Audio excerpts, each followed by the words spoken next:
So there's a lot to be proud of here in our state. People pulling together, everybody's coming together. We're fighting the basic source, and we will continue to do so. Good morning. Thank you for joining us on Up with KREM. I'm Tim Pham. And I'm Channing Curtis. Now, that was Washington Governor Jay Inslee addressing the major wildfires burning across the inland Northwest right now. He issued a state of emergency for Spokane County as these fires continue to burn thousands of acres and destroy homes in its path. And so far, hundreds of homes have been destroyed, and that number is sadly growing. Right now, the Gray Fire in Medical Lake has burned more than 10,000 acres and is only 10% contained.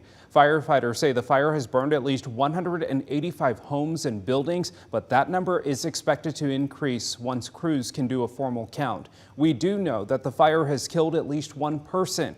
Meanwhile, in Elk, the Oregon Road Fire has burned more than 10,000 acres and is 0% contained. More than 80 homes and buildings have been destroyed, and at least one person has also been killed because of this fire. Level 3 evacuations are in place for both of these fires. The Thorpe fire that sparked along US 195 in Spokane is still prompting level 1 evacuations at this time. Now, crews believe it was sparked by an illegal campfire, and it grew to 15 acres before it was contained. And down in Whitman County, all evacuations have been lifted for the Winona fire. It's 90% contained as of now and burned a little more than 2,500 acres.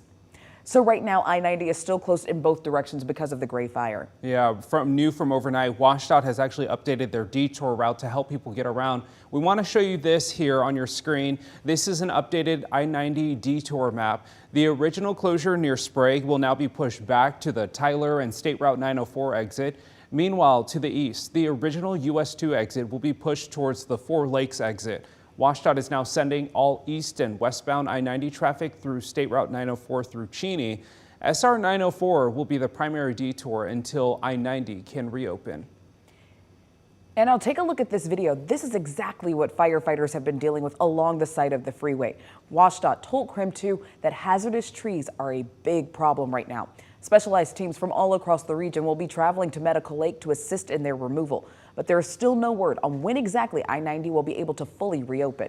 So this is a current evacuation map for the Gray Fire. All the areas shaded in red are under level 3 go now evacuations. That means if you are still in those areas, you need to leave right away.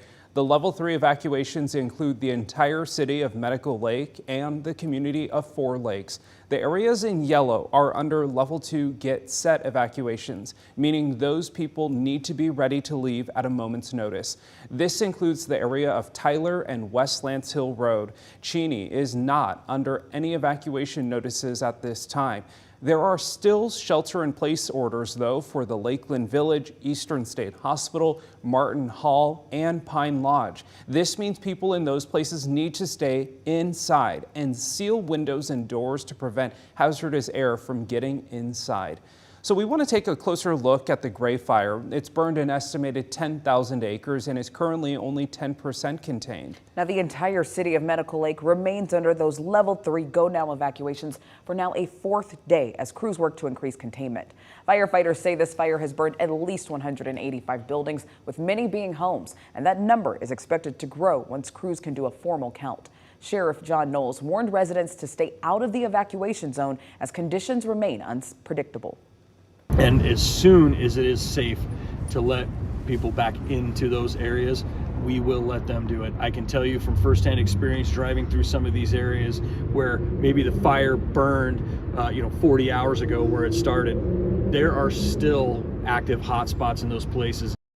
So we also know the Gray Fire has killed at least one person. We have also learned that the man who was killed was 86-year-old Carl Grubb. He was a longtime resident of Medical Lake and founded the Jensen Memorial Youth Ranch. We do not know yet how he died, but the sheriff's office told us his body was found inside the evacuation zone on Friday.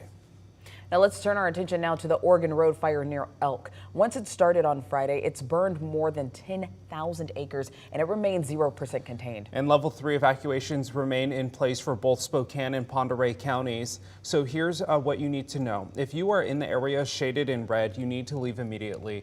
The fire, we're told, has killed at least one person there and has burned more than 80 buildings. If you have any large animals, the Pend Oreille County Sheriff's Office says that you can take them to the Newport Rodeo grounds.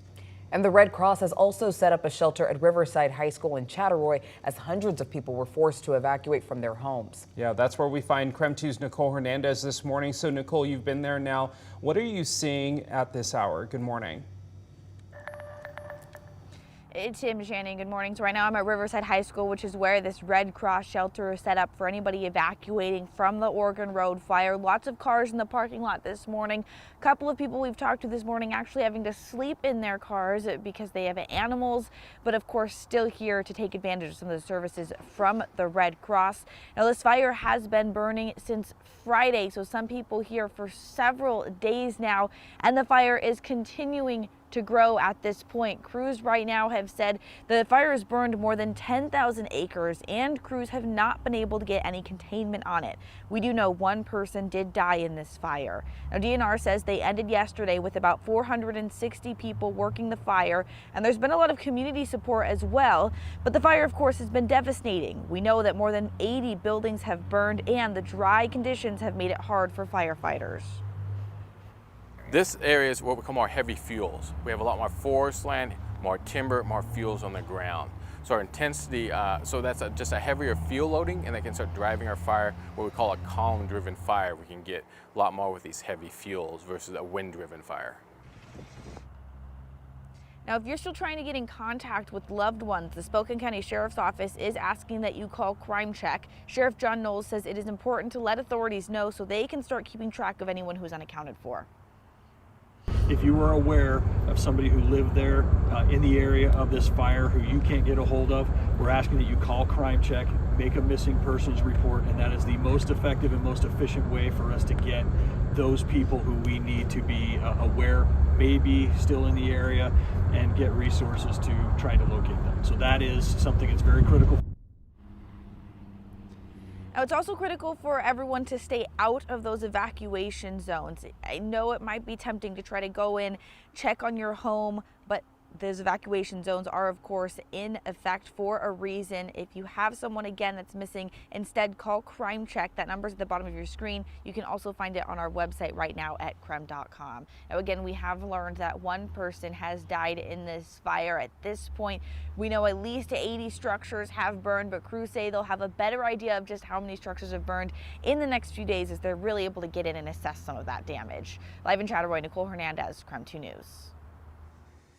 And the final piece to our wildfire coverage is the air quality, which dropped into the hazardous region over this weekend. But today we are expecting some improving air quality thanks to some tropical rainfall that is on the way. But right now, Spokane still finds ourselves in that very unhealthy air quality range with an AQI of 210. But the improvements will be coming from the remnants of Hurricane Hilary that's through eastern Oregon already. But this morning we do remain under air quality alerts until at least 9:15 in the morning, at which point we will reassess who will still stay in that unhealthy air quality range today, and that's likely going to be for central Washington. So here's the remnants of Hurricane Hilary. It's in Nevada right now, and that moisture is already extending into Oregon and Idaho as it is moving to the north and northeast. It's just going to skirt by the inland northwest, but will deliver some very beneficial rainfall, at least for our eastern half of the viewing area. We will get rain over the Palouse by the noon hour today, and for Spokane and Coeur d'Alene, a bit more optimistic for the afternoon hours for that rainfall, which should help to push back that smoke towards the west. And more importantly, if it rains on any of the fires in Spokane County, that is going to be an absolutely beneficial rainfall for us. So we will be tracking how far west we can see this rain from the remnants of Hurricane Hilary through the day today. It was incredibly fast moving, with the wind, and it was so erratic. Windy conditions have made fighting fires in the inland northwest even more difficult. After the break, we have the latest on containment lines. And if you would like to help the people impacted by these fires, the Red Cross is looking for monetary donations. If you are in a place to help, you can text the word HELP to the number 509-448-2000, and we will send a link to their donation page right to your phone.